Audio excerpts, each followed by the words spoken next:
Let's hear some of that movie chat. Credits roll by and I tip my hat. Credits roll by, wanna know more right away.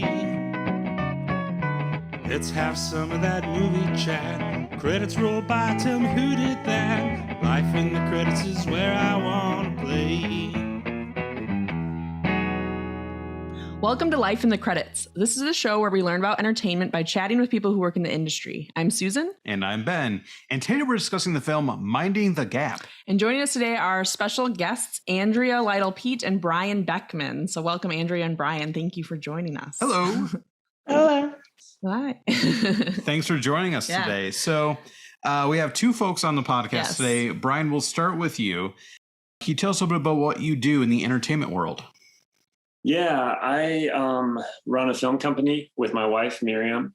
It's called Fly Squirrel Films, and we do a lot of indie doc type work and a lot of work with nonprofits, specifically making primarily short films. And then we're working on our first feature film right now with Andrea as the subject of the film. Awesome. Fantastic. So are you guys based in North Carolina? Yeah, we're based in North Carolina. Yeah. So what are some other projects you've worked on? Yeah, I've done a lot of work with U.S. figure skating. Yeah. Interesting. It's a bit of a niche that my wife and I do. A lot of work with PBS North Carolina and a bit with PBS National as well.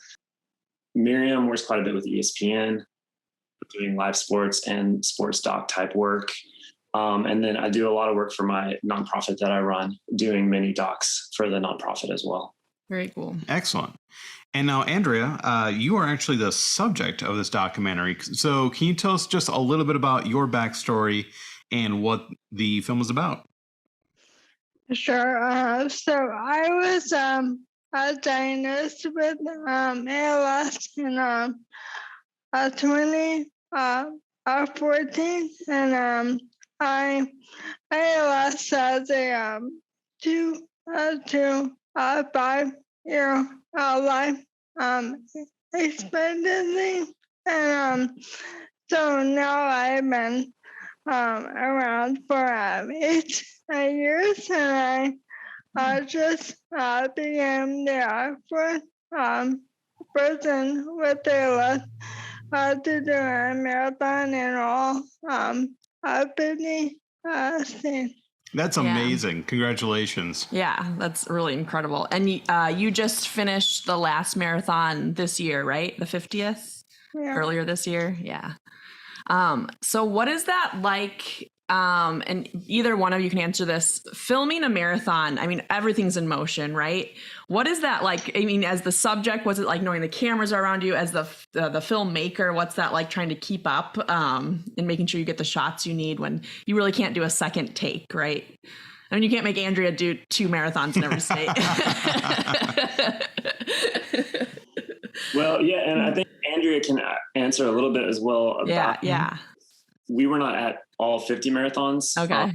Really feasible. And so she did a bit with GoPros as well. Oh, nice. And awesome. Was on and off and capturing like special moments and prompting people, it seemed, to say things as she maybe she can talk a little bit about that first, and then we can talk about what it was like to chase her. Awesome. Yeah. Sure.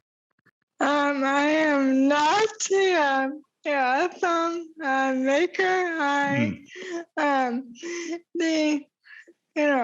If I got the GoPros to work, that would like win. Yeah, she says she's not a filmmaker, but she has really good. The footage in the trailer, because you can see the GoPro footage because it's like first person. It's pretty good. Yeah, I think you're selling yourself short there a little bit, Andrea. There's a brilliant one I think that I can mention in Montana, where the marathon was just straight uphill. Oh yeah. 2.5 hours about to get up the first few miles. Is that right? Wow. Yeah. Wow. Downhill. The rest of the race was downhill, so she hit about 30 miles per hour, and so there's a great clip that she got actually where she catches Dave, her husband, and pauses, and it was like I just went 30 miles per hour. And he just it's cool. It's beautiful. That's amazing. That's very, very cool. From our standpoint, capturing a marathon was like a very unique challenge because we're trying to be as unobstructive as possible, Right? as many permissions to do marathons. So every marathon's different. The courses are different. Some are loops, some are just like down and back, some are through downtowns of cities that aren't very accessible. And so what we ended up doing was quite a bit of running with the cameras along. Wow. So for instance, in Oakland, I think I did about 6 to 7 miles with the camera, which wasn't the plan, but I was getting such good stuff that I was like, I called Miriam, the co-director, while I was running. I'm just like, I'm going, I'm not stopping. I'm just going for it, and just kept running. So it was a very unique way of filming that we had never done before, and was a pretty big learning curve just in terms of like, how do you capture a marathon that's 20.2 miles versus other sports that we filmed where it's, in defined lines. Yeah, that's extremely challenging and very interesting. So was there a lot of pre-planning so you guys can sort of make a plan of how to attack it? And then how much did you have to coordinate with Andrea? So every marathon was unique. So we had to make a plan for every marathon. Some marathons are open road. And so we can drive our car to spots along the marathon and find safe places to pull it off. We're obviously out of the way, and then jump out, go with her for a ways, run back to the car, go to the next spot, the next spot, the next spot. Other marathons are on like trails. And so it was really imperative to try to find where entrance points to that trails were, basically. So we go in and find her. So we were tracking her the entire time with an app on our phone, and trying to figure out where she was, and go from there. It was a lot of like, oh, she's there. Get there. Yeah. I have to say, it sounds so. We've watched a couple people run some marathons. We did not film it, but it is. I feel like everyone who's a spectator at a marathon is trying to do what you're trying to do, but without video cameras. Like, where are they going to be next? Where can we spot them next? What can we run to before they get there? Yeah, my sister ran the Chicago Marathon, and I mean, that's like a ton of people, right? So I had that with my little camera. I cannot imagine having the pressure of, we got to get it for the documentary. That's much more. And like, I have to actual film equipment because like I had a phone. Right. That's amazing. Yeah. I made it as small as possible. Yes. Very good. Yeah. You were also training by running with a kettlebell. Mm-hmm. Oh yeah. So that help you get in the right shape and get used to it. We had discussed doing that, but we never actually did it because of how ridiculous we were. That sounds about right. So I'm interested, Andrea. So we've watched a lot of documentaries, and sometimes, like in Minding the Gap, people will, as the subject, they'll actually look at the camera or talk to the camera, the filmmaker, stuff like that. Or sometimes they try to ignore it so that, you kind of forget that the camera's there. What was your kind of method? And, Brian, maybe you can speak to how you directed her, but how much did you acknowledge the camera versus trying to ignore it? I tried to remember that they had like a job Yeah. to do, and it's really hard because we're like friends now, and so I feel like they know my story and wisdom no one else does, and so I forget a lot, and I will try to know. I think that in the beginning we did more directing, and as the story went on, ALS is a disease that steals your voice, your ability to speak physically. And it was really imperative to us as filmmakers to allow this story to be told as Andrea's voice. And so as much as possible, we tried to be there with the cameras and prepared to film, and allow her to direct the motion that was happening outside of her, so that when she would go and visit other people who had ALS, which she did frequently on these marathons, to allow her to lead those conversations and to speak with people.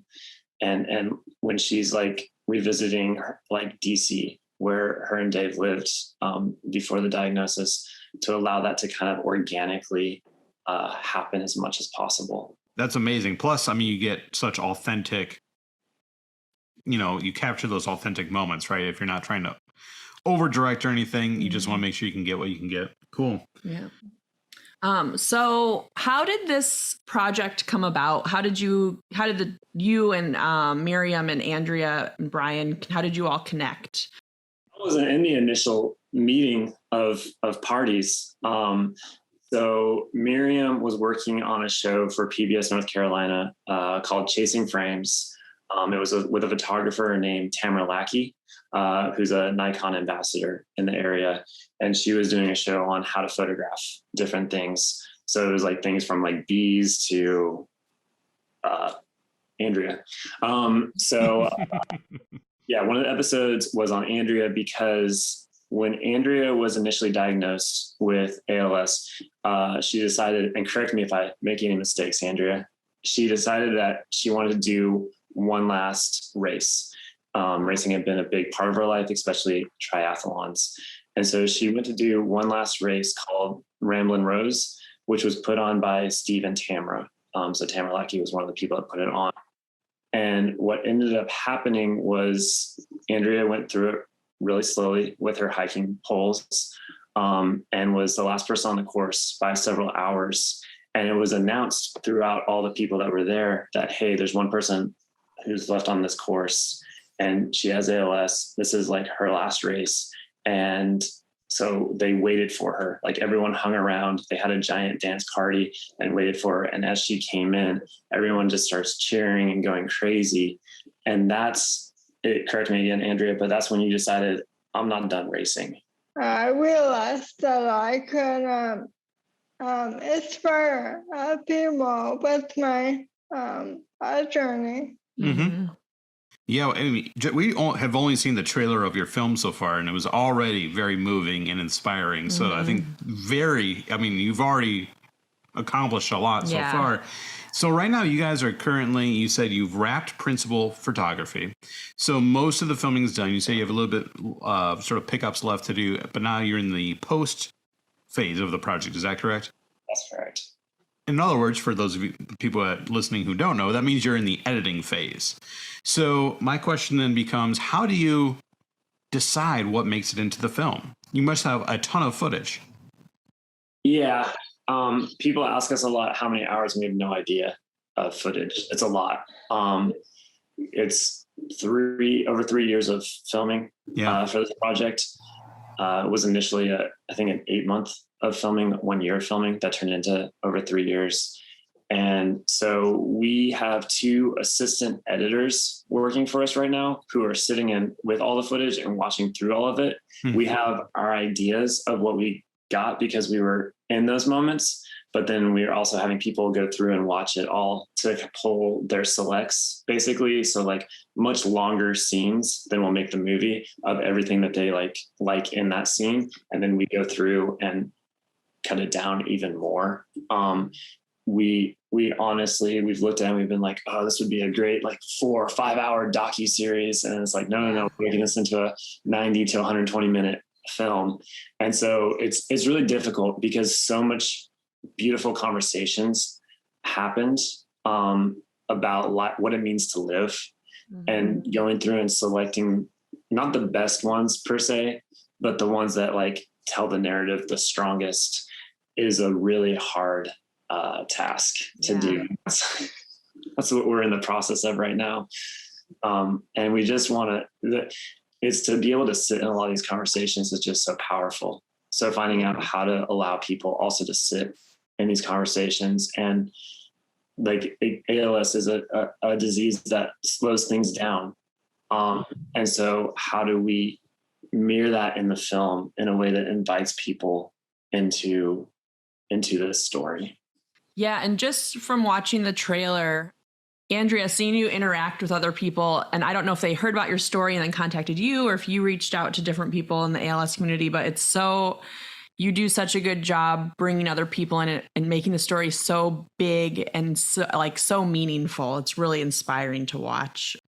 Yeah, initially I challenged my friends and family to take on a risk and use it to raise money for ALS research because that is all that ALS takes away. And I wanted people to have that moment of crossing the finish line of a race you weren't sure that you could do. And first open where you think is your limitation, and that's ultimately what I was able to do with 50 marathons because I, did not expect to make it through all of them. What was when you crossed the finish line, and you probably talk about this in the documentary, but what was that feeling like when you crossed that 50th finish line? We had friends with us, like 50 people, and they were holding the 49 medals that I had. Wow. I got. Yeah, so everyone was crying and cheering, and they even asked me, are you going to cry? And I laugh and I smile all the time, and I'm like, no, I don't think so. I think I'll be too excited. Yeah. But then when I crossed the line, he was holding the 50th medal, and he lost it. I lost it. Yeah. That's amazing. Yeah. I'm just thinking about it crying. So, that rings another. But that's really, it's such an amazing story, right? It's so inspiring. Brian, when you're trying to capture that, right? Exactly what Andrea said earlier, it's like you guys have become friends. You've been filming together for so many years. How do you hold your emotions back to make sure you're working, right? You have to capture this very important moment. How do you focus on that while you're also kind of emotionally, invested? My wife and I, we started our filmmaking process with my work that I do in partnership with Rwandans in Rwanda, Awesome. with kids who've struggled with being on the streets and then have gone to college and have lost family members and have these really hard, difficult things. And I think over the years, these are kids that some of them I've known for a decade. And then to try to film and tell their story, you just have to, it's different for everyone. For me, it's, you get so focused on doing the job, that you maybe dissociate a little bit. But I would say in Alaska, at least half of our film crew, there were 4 of us there, were crying. While they were filming. The footage still looks beautiful. That's good. But it just depends, person to person, how you do it. But yeah. So we've talked a little bit about the stage and the documentary process you're at. Are you still fundraising for this project? Or how does funding an independent documentary work? Oh, and by the way, we should mention that the I assume documentary it's called Go On Be Brave. Oh yeah. We didn't mention the title. It is called Go On Be Brave. Yes. So, and we will include all the ways to access the trailers and information about the movie too. Yeah. I should ask if you have any advice on that one. Oh. So we're doing a lot of different things to raise funding for the film. Some of it's like direct fundraising. So people are making individual donations on the film website. And then also we have a Patreon page, if people aren't familiar with Patreon, where you can support artists as they're making their work. And that's like a monthly giving type thing that people are committing to give for at least 10 months towards the making of this film. And then we share like special behind the scenes stuff, or maybe scenes that aren't going to make it into the film. And actually for people that are giving $100 a month, we're giving some creative collaboration too, where like if we have like an A/B kind of thing, we'll allow people to vote and give their input into it. Kind of a focus cool, group. Yeah. That's It's awesome. like a focus group. Yeah, this film has been such a collaboration of so many people within this community that we wanted to keep that going. Yeah. That's beautiful. Yeah, and that collaboration part, Andrea, I know you mentioned you don't have a filmmaking background, but just with you reaching out to people, you are one of the storytellers. You know, you are kind of writing this story and directing it a little bit along, you know, it seems like. So it does seem like a true collaboration between you and Brian and Matt and Miriam, and so. I never want to lose sight of the fact that I am an unusual ALS case. I never want people to walk away from the film going, ALS isn't that bad, because she is still out there doing marathons. So it was important to me to show different phases of the disease and other people living with it. And I am unfortunately we have lost so many friends that like we have widows to talk to. Yeah, that's just emotionally, that must be very difficult to deal with on many levels.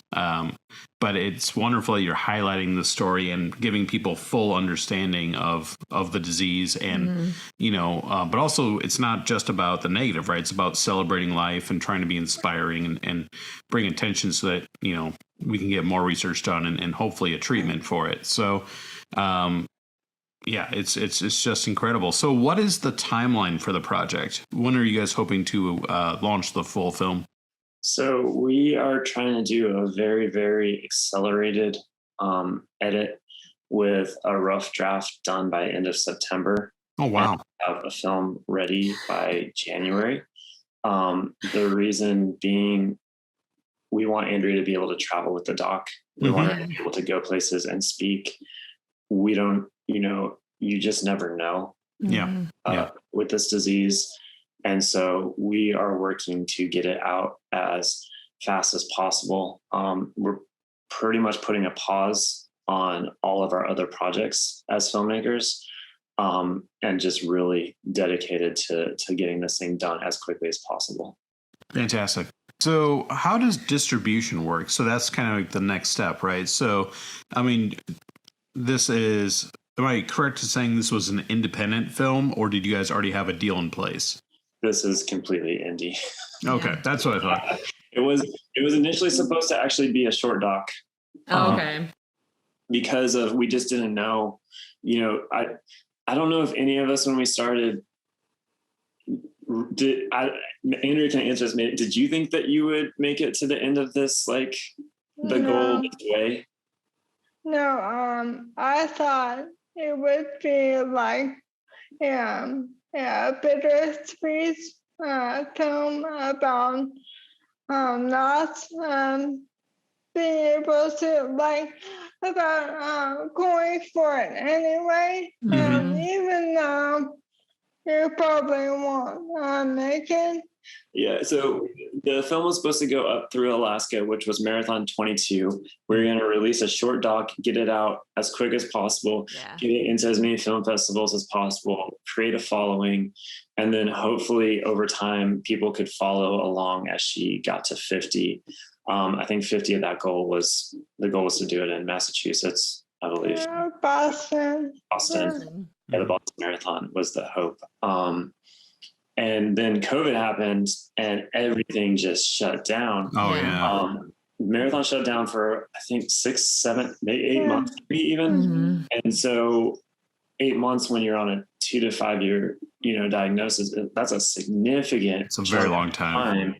And so then as the marathons began to open again, Andrea messaged us and she was like, I'm going to get to 50 in the next year and a half. Or so what were you at that point? Like 20?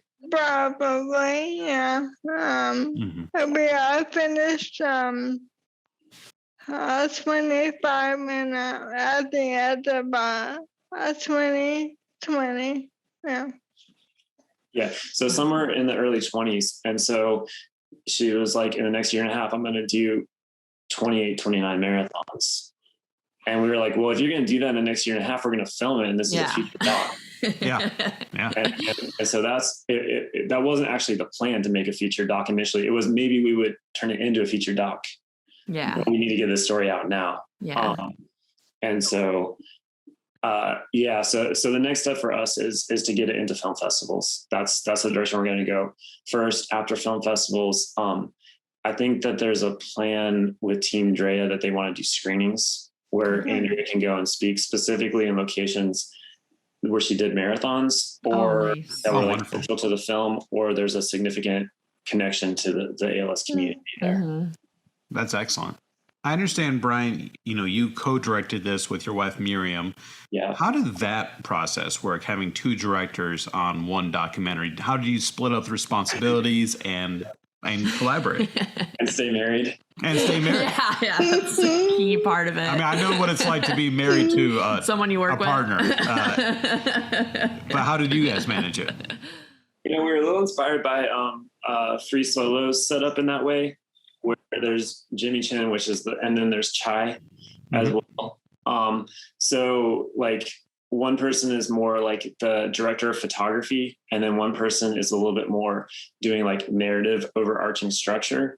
So Miriam is more the Jimmy, and I'm more the Chai in that example, where she's the director of photography. She's like doing all that setting kind of stuff, and I'm keeping an eye out for the overarching story with her, though, because she's a great storyteller. I don't want to say that she's a fantastic storyteller, but it was just too big of a project for one person to manage. But when you're doing like indie passion projects, you kind of do everything. So like we're the two camera ops in most places. Occasionally we had a third person. In Alaska we had a team of 4. That was our biggest team. And so there's just the division of task is like, oh, I can run this next mile. You get these shots, I'll get these shots. And it's very much on the fly because this was truly run and gun. I know that, but this is like actually running. Right. Yeah. Literally running. Literally running. And so we worked really collaboratively together, just, as needed. To take on. If one of us was out on a project, the other person was there available to film when they needed to, if something happened, because we live close to Andrea. So if there was there was a time where Andrea injured her back. And so Miriam was out on a shoot that day. I grabbed what camera I could and made it to her to film that. So that's kind of how it worked. Wow. Well, it's a good thing you guys collaborated then. Sounds like, especially after such a project that spans years. Yeah. I mean, it makes sense that you need help with all those things. Yeah, it's interesting. We watched there's a documentary called Hoop Dreams that we watched for the show a few episodes ago, and it was kind of the same thing. They thought they were making this like short thing, and then they got into the story and they're like, there's so much more to tell here. And this is the same thing, like there's so much more to tell that we can't fit it into like a short format, and like you have to do the feature length. Yeah, and I mean it's fascinating because you might not necessarily know where the story goes, right? I mean, especially a story like this, all these people with this disease. And Andrea, I know you said you weren't certain if you were going to make it through it.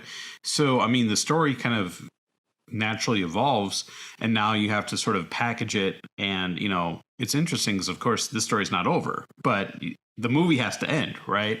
So it'll be very fascinating to see kind of how you guys pull all that together. Yeah, We're excited to see that as well. yes. Very cool. So we like to ask this of our guests. We'll ask it both of you. And you can either answer in terms of the documentary or just the process of making a film in general, or your careers or anything like that.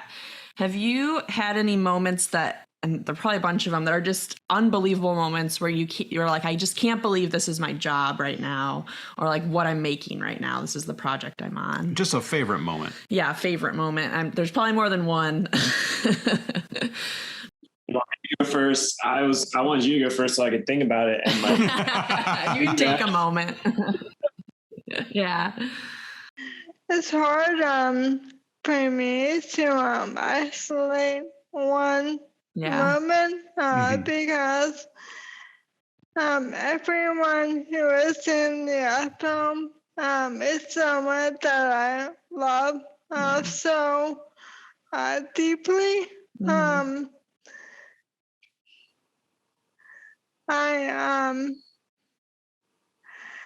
There's a scene in Hawaii where I was just thinking that day about life and how short it is, and how lucky I was to be there at all.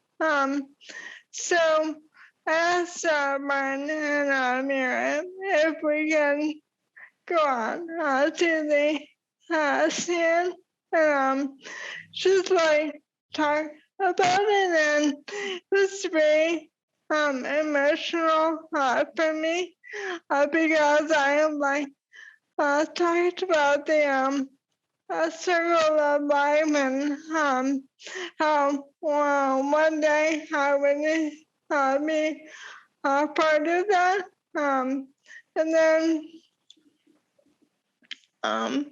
the next day we went snorkeling, and we saw the sea turtle. And, oh wow!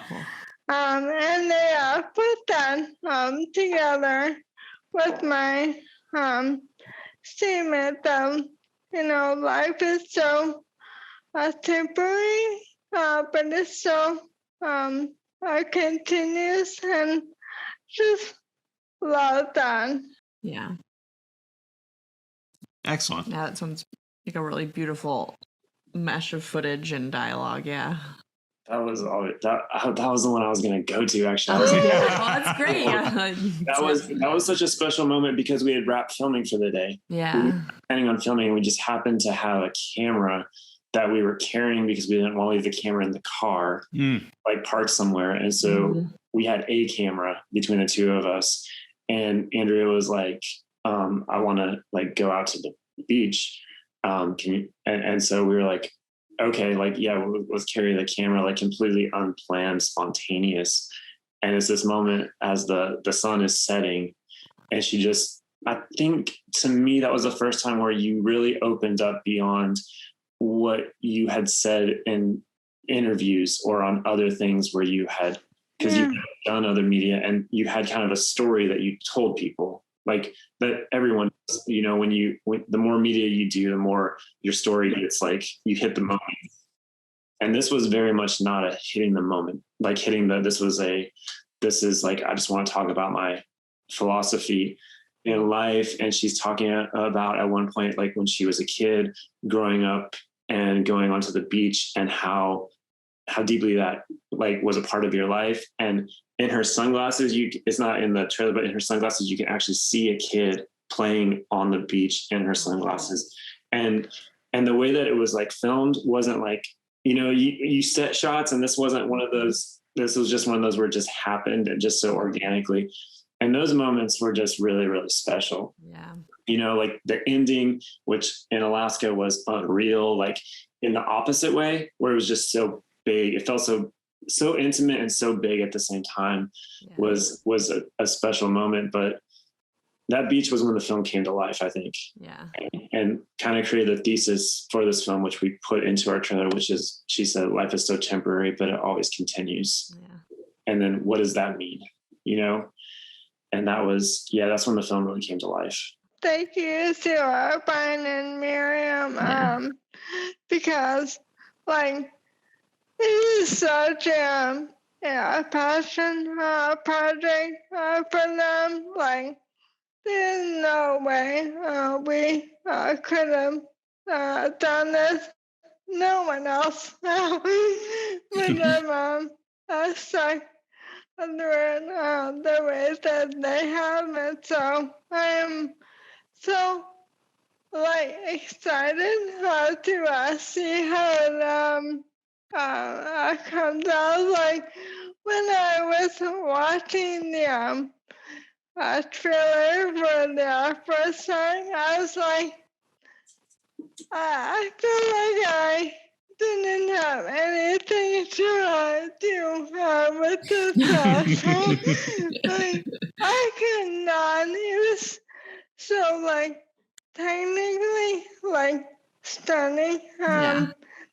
Drone footage is amazing. Like I had no idea that is what they were capturing. So I was just honored.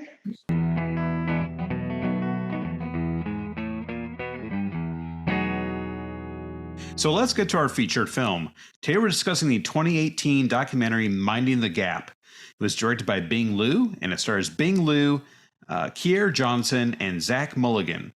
It was a 2019 nominee for the Oscar for Best Feature Documentary. So, Susan, before we get into it, can you give us a quick breakdown? What is this movie about? Yeah, so this movie, the documentary that follows skateboarders in Rockford, Illinois. It was shot by Bing Liu. It's about 12 years of footage. It's really interesting to see him filming currently, but then also cutting it with pictures of them pretty much as little kids, skateboarding and living their lives. And they all have pretty tumultuous home lives. And we see them dealing with that as kids, but also as in adulthood, like learning how to process and forgive things that happen to them as kids. And just see them also honestly do some really awesome skateboarding. But yeah, the documentary, it's about skateboarding, but it's also about generational shifts and generational trauma, and how these kids, now adults, are trying to resolve that too, with the help of each other, help of their families, and help of this sport that they really love. Great. So, Brian, I believe you chose this film for us to watch. Why did you choose Minding the Gap? There are two reasons. I guess one is it's my favorite documentary. Yeah. I just love it. It's a masterpiece to me. I can't believe that it exists. Yeah. It's just so good. But also because I think it influenced Andrea a little bit after seeing it in terms of turning our doc into a much longer project. Oh. Is that true, Andrea? Yeah. It was one of the things that when we started discussing turning this into a feature-length documentary, she actually brought it up, like having seen like the years of footage and the build of footage. It's a very different story.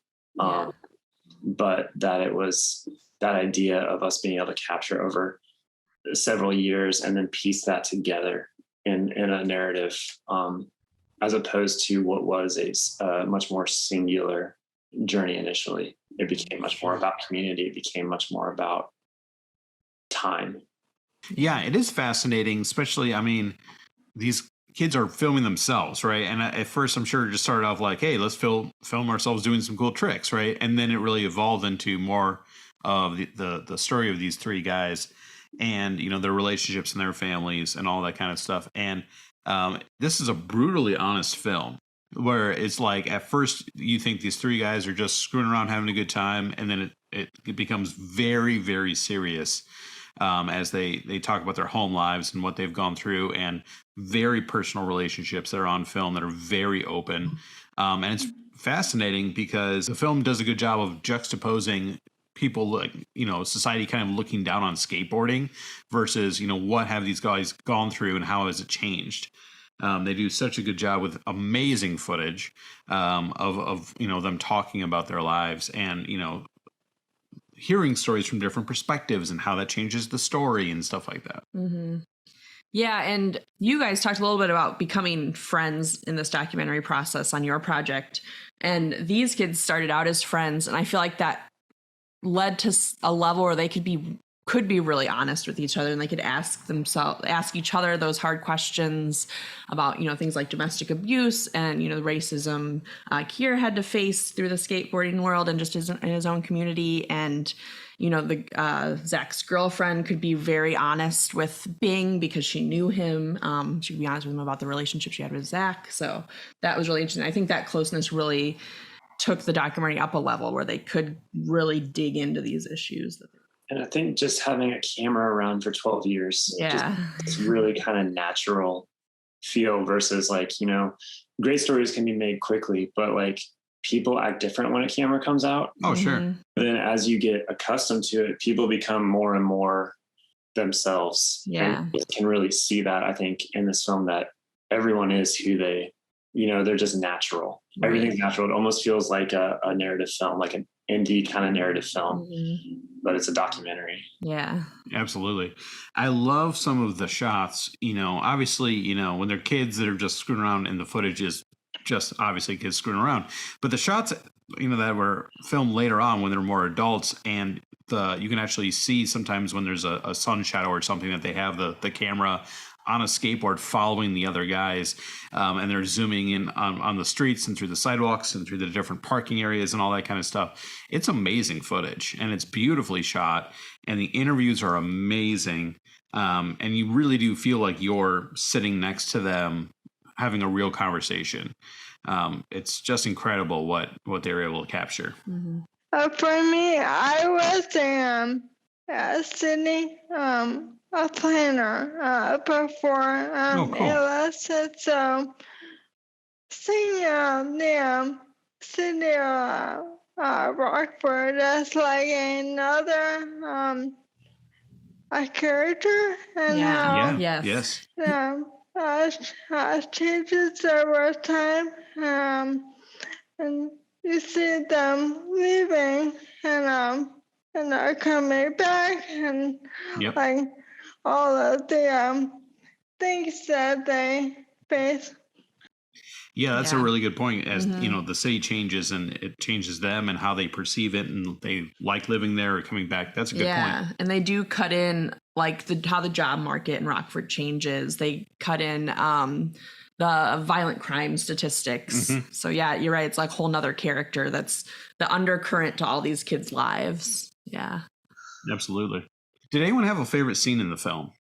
Mine kind of mirrors a little bit the beach scene that we talked about. Actually, it's when Zach is drinking next to the water. Mm-hmm. He just starts opening up, and first he opens up it very much like justifying his violence. Right.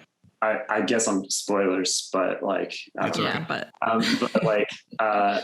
then he starts to break down like actually what's really happening in him and how he really views himself, and that with Kier trying to find the grave of his father, and which was also the same, you know, life impact that it had on him, where you know his father abused him, but then he loved his father, and how do you rectify that? And like, you don't even know where your dad's grave is because you haven't ever visited it outside of the funeral. And then talking to his mom, and her talking about like, again, trying to kind of not justify, but like process as a human being, what did I do to my kids? Right. And so it's everyone just trying to process life in these things that are just completely unfathomable. And that the way that they cut that and like just interweaved those three stories together was just so beautiful to me. Mm-hmm. Yeah. Andrea, did you have a favorite movie in the film? I would say like, I mean, not maybe my favorite, but I thought it was interesting when Bing was in the car with Nina and Yeah. trying to like ask like how would you talk to Kyle? Zach. That about his the drinking and violence. Like how would you get into it? And I feel like that is something that we have like I can just see it like you want to like direct the film but not influence the film, and it's just a hard place. And Susan, did you have a favorite scene? There were a lot of, I agree. I mean, both those examples are great. There's a lot of great moments in this film. A lighthearted one I really liked when they were filming Kier do a trick, and afterwards they're like, "Oh, that was amazing! Like that was like you're just an incredible, like just showing off his skills." But then also when Bing's interviewing, maybe you guys when Bing's interviewing his own mom, I thought that was really brave of him to include that in the documentary, because he didn't, he was the one making it. He didn't have to be that vulnerable or bring up that part of his home life, and I thought that was really powerful that he included himself in these stories. Yeah, also that was brave of his mom to be honest with him, to talk about it. Yep. I think my favorite moment it's very similar to yours, where he's on the porch talking to Kier, and Kier sort of talking about his life and his struggles, and he's asking him, they're asking him about Zach and stuff, but then Bing finally tells him like, "Hey, I went through stuff too, so that's why I relate to your story." And Kier kind of goes, "That's cool." That's like a real moment of like him being like talking about this awful stuff, but there's a connection there.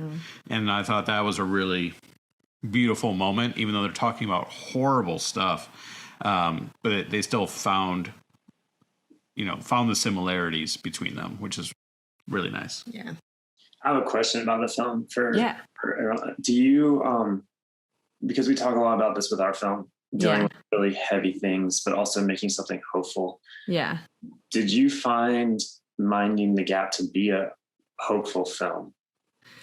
I think there were hopeful elements. I think when Kier at the end, where he's like, "I'm going to Denver," I definitely think watching his story was hopeful at the end, where he's like, "I'm getting out of Rockford." And it was, you still see him though love his family because he's sad when he leaves, but he's like, "I got to go out," and he gets the sponsorship and he gets a job, and it was hopeful. I think there was hope in Zach at the end, even though he's dealing with a lot of his own demons. I did get the impression like he does love his kid, and I get the impression he wants to figure that out. So I did feel hope at the end of it.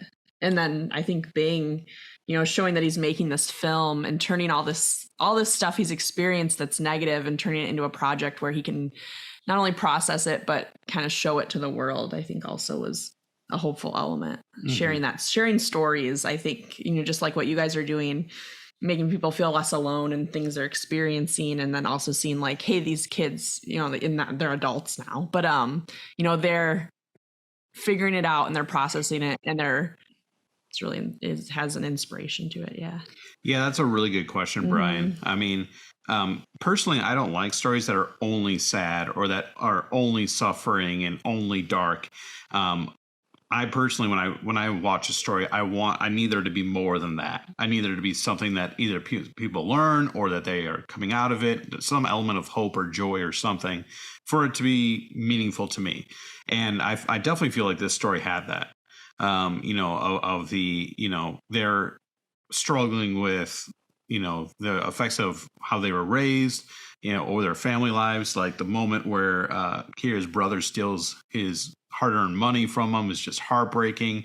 But but they're always talking about how how do they deal with abusers, or how do they cope with that kind of loss, or whatever. They're all dealing with several different things, but I never feel hopeless for them. Like, and I you really grow to love these guys as real people, and hope for the best for all of them, even when they make bad choices and do bad things. You still want them to get over that and become good people in the end. Yeah, I mean, for the same reason that you said, like, there are elements of hope, but I felt pretty bad for Blackford. Yeah, that's true. Like, it's like, where are all of the, like, who is going to save the city? Mm-hmm. Right. That's a good point. Yeah. And speaking of Rockford as like a fourth character, you're right. Like, what happens to everyone else in that city who is struggling? Yeah. I mean, the reason why I love the film is that it dives so deeply into like dark things, and still you love everyone by the end of the film, which like I just blows my mind, because people make, especially Zach, terrible decisions and do terrible things, and still it's like that friend of yours that is just like that, and all you want is like for them to, like, they show that positive stuff and just keep doing it. And so to convey that so powerfully in 90 minutes and like just leave you with that, and that there is an ability to change, there is an ability to grow, there is an ability to take these negative things and make it positive, and some people will and some people won't. But so often I think the media that, like, not media like news, but just like general media, like there's so much like just stuff is dark, and like what can you do about it, and like to create something like that. And the other thing that I love about this film is that I read that after being made it, he showed it to everyone who was in it and got their approval for how they were portrayed in the film. And so it was this process where, like, Zach watched it and was like, what I remember reading, and we could fact check this, but what I remember reading is he just started crying because he was like, I thought I was going to look so much worse. Like, I thought I was going to look like such a worse guy than I do in this film. And so I just really love how being honored every person that is in the film as a person, and not as a subject of a documentary. It's not black and white, like good and bad. Like, everyone's really complex, and he does a good job showing all the sides of people, so that, like you said, you do love them all by the end and want the best for them. We'd like to finish up our show today with a game that we're calling In Character. We're going to see how well each of you know the characters of famous films. Andrea, Brian, Susan, you're going to be playing against each other. So here are the rules. I'm going to name a famous movie. You will take turns naming a character from the movie, and if you cannot, you are out for that round. You cannot repeat characters, and we will continue going around until only one person remains. The last person in each round will get a point, and we have 5 rounds to play. And whoever has the most points at the end of 5 rounds will win our prize. And Susan, what's our prize? It's some Life in the Credits merchandise, like a shirt or a mug or something, whatever you want. Yeah, we'll send you something in the mail. All right. So, Brian, Andrea, are you both ready to play?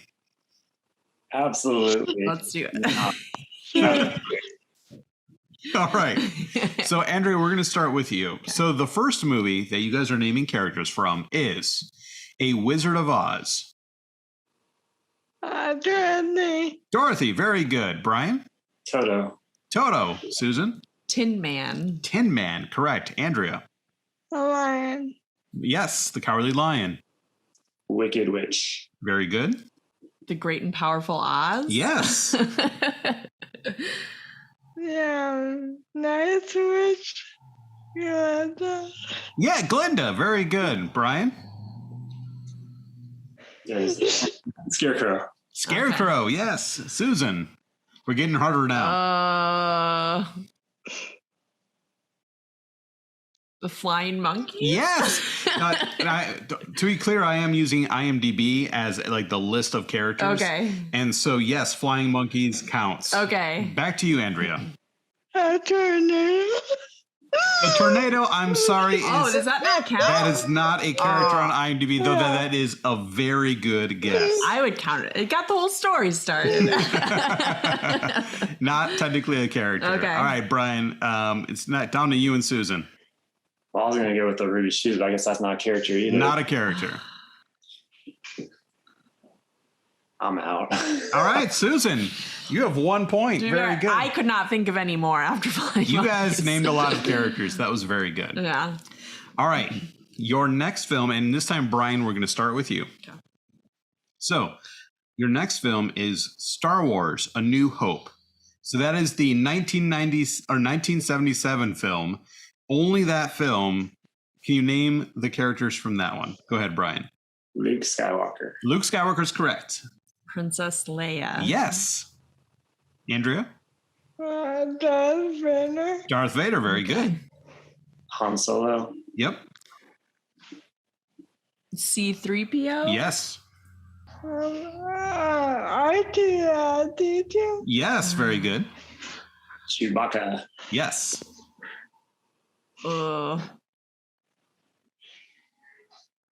Susan, I don't think I can.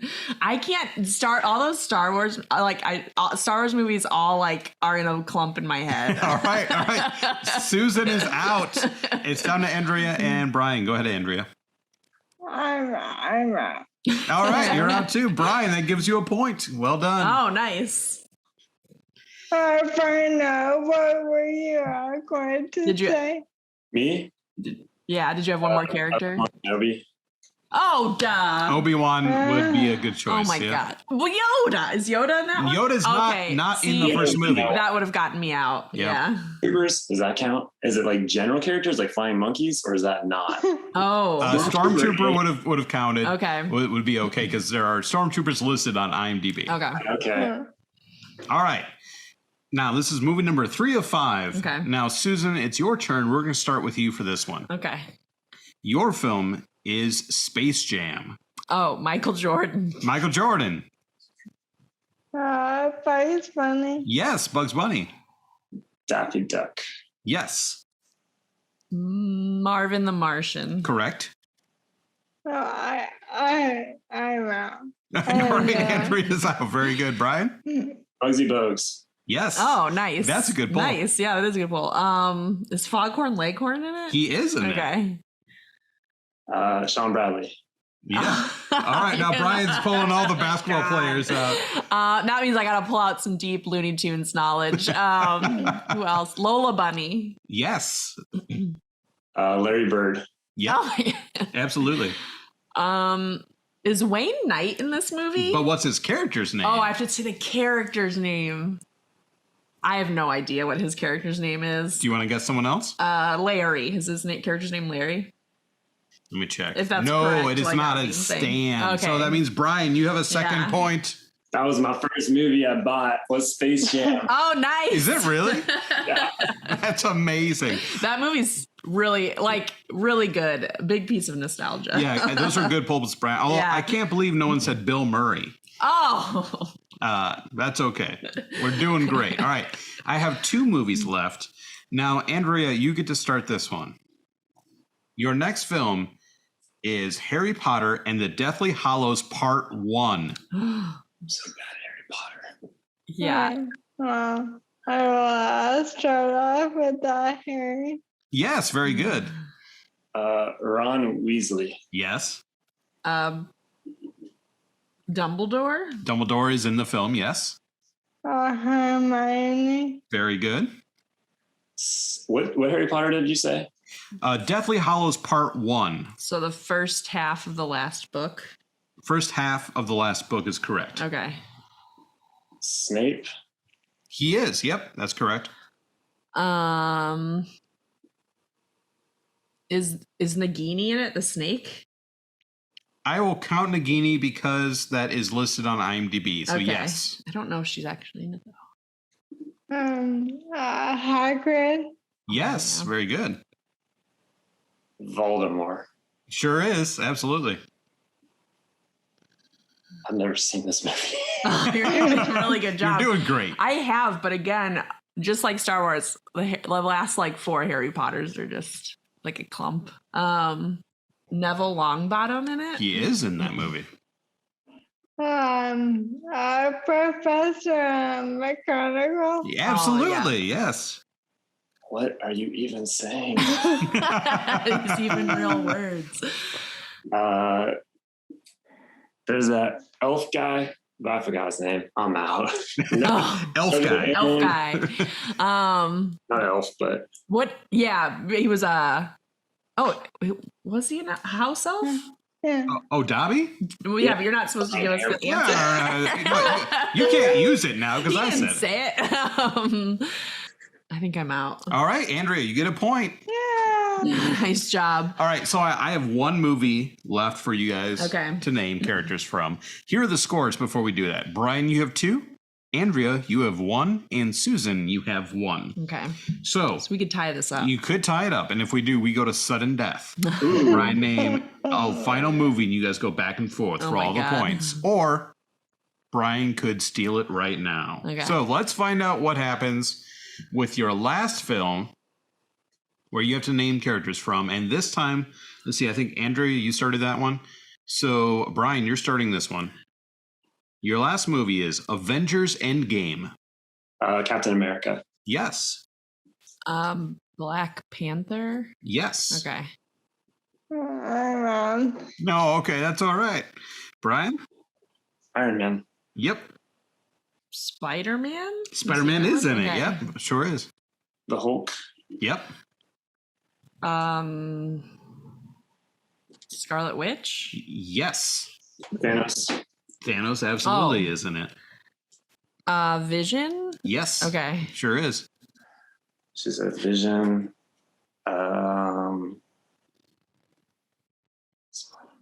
Ant-Man. Yep. Is Nick Fury in Endgame? Yes, he is. He's in the funeral. Oh, okay. Very good.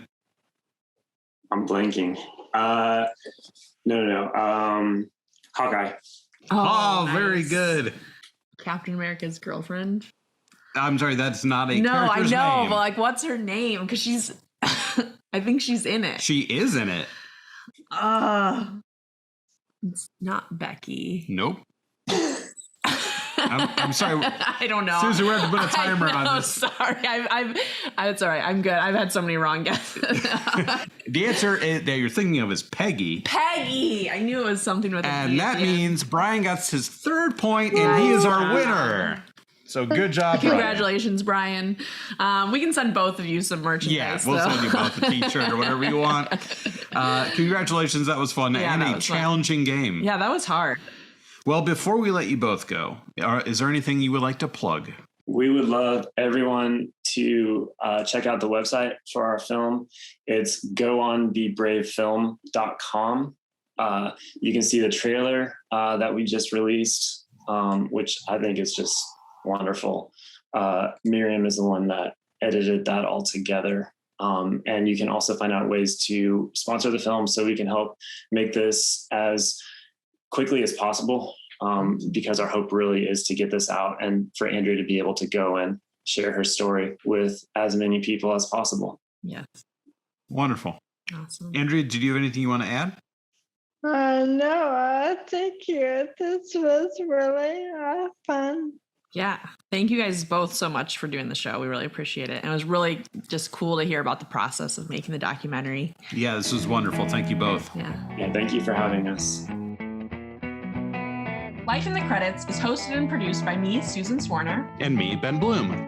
It's executive produced by Michelle Levin. The music is written and performed by Steve Trowbridge. You can hear more of Steve's music at trowbridgesounds.com. The show logo is created by Melissa Durkin. If you'd like to support Life in the Credits and get access to exclusive perks, you can do so at patreon.com. If you'd like to follow or get a hold of us, you can find us on Facebook and Instagram at Life in the Credits or shoot us an email at lifeinthecredits@gmail.com. Thanks for listening. Sean Bradley. Yeah. All right. Now Brian's pulling all the basketball players out. That means I got to pull out some deep Looney Tunes knowledge.